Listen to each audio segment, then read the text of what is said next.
What's up, everyone? Welcome to the video.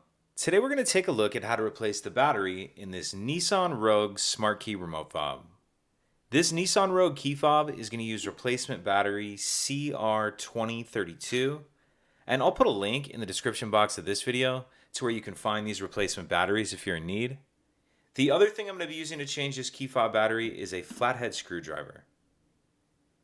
The first thing we want to do is grab the key fob, and we're going to remove the emergency key that's in the bottom of it. That's done by pressing this release on the back that my thumb's on, and the emergency key will pull out like that. We can just set that to the side. Now if we grab our key fob and we take a look at the bottom, grab our screwdriver rather, and take a look at the bottom of the key fob, we see there's these two notches that the end of the screwdriver's on, one here and one right here. What I'm going to do is stick my screwdriver in that notch like that, and it's best if you choose a size screwdriver that the blade will fit in that notch. But stick the screwdriver in the notch like that, and then I'm just going to twist the screwdriver. And as I do that, you can see it starts to split the case apart. Once I have the case started, I'll take my screwdriver like this and just kind of slowly and carefully run it down that crack. And then once it's far enough apart, it'll come the rest of the way apart with your hands like that. And in the back half of our case, we see our battery right here.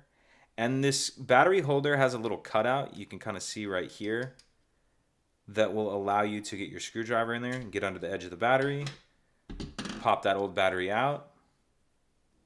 Then I'm going to grab my new battery, and you want to make sure that you're installing your new battery with the plus side down.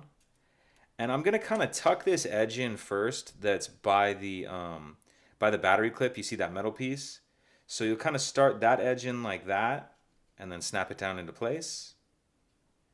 And now we can snap the two halves of our case back together. Slide our emergency key back in. And that's it. If you could take a second to like and subscribe, it helps us out and I'd appreciate it. Thank you.